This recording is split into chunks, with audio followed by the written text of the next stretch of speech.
So in this video, we're going to examine solving trig equations with identities. Now, I would like to point out that you'll need an identity when you've got two different trig functions in your trig equation. Now that, of course, is you'll know you need an identity if you don't have, huzzah, a graphing calculator. So we go to our graphing calculator. We simply type in the entire left side, sine x minus 2 tangent x, and the right side is 0, so we're just looking for the roots of this equation. We'll go to zoom trig, Bob's your uncle, there's the graph, and everywhere where this thing crosses the x-axis is a solution. Have to wait for it to continue drawing. Notice this time it doesn't quite look just like a normal tangent graph. Some neat stuff starts to happen. But if I wanted to go ahead and find my solutions for this, I just go to second function calc and 0. And I know that one's at 0, 0. But let's go to, I don't know, there's the left bound. And then let's scroll. There's the right bound. And we'll go back and we'll take a guess and it'll give me my other solution right at pi. So if we have a graphing calculator, use it.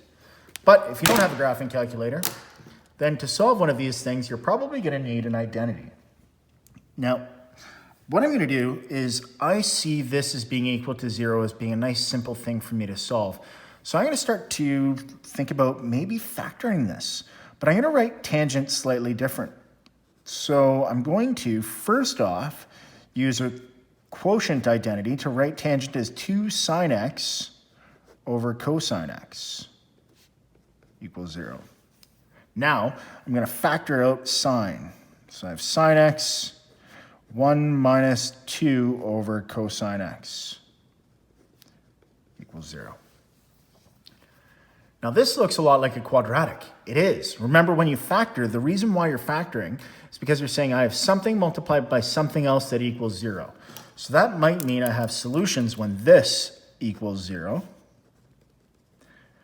Now when does sine equal 0? Well, sine equals 0 along the x-axis here at 0 and along the x-axis here at pi, which we've just seen, pi.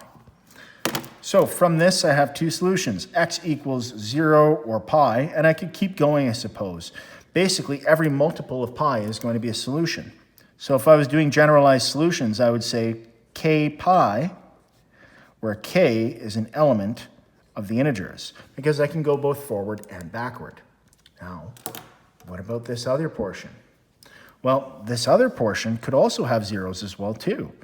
This is where 1 minus 2 over cosine x equals 0. Let's rearrange.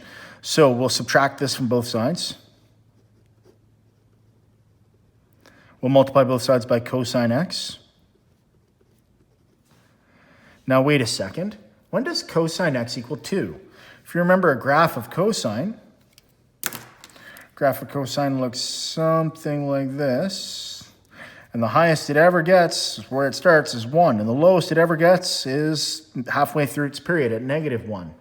So when is it going to intersect this line up here at 2? Well, the answer is no solutions. There are no solutions that come from that. And that makes sense when we take a look at our graph, because all of these points right here are exactly pi away. Remember, these tick marks are at pi by 2. So we have 0, pi by 2, pi, 3 pi by 2, 2 pi. Every multiple, negative pi, negative 2 pi, that's described by this is a solution to that.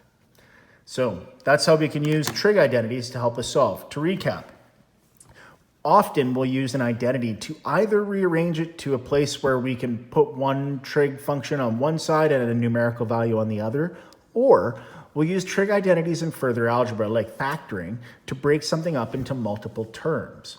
And then each of those terms would become one of these equations that we would look to solve. I hope you enjoyed the video and I hope it helped.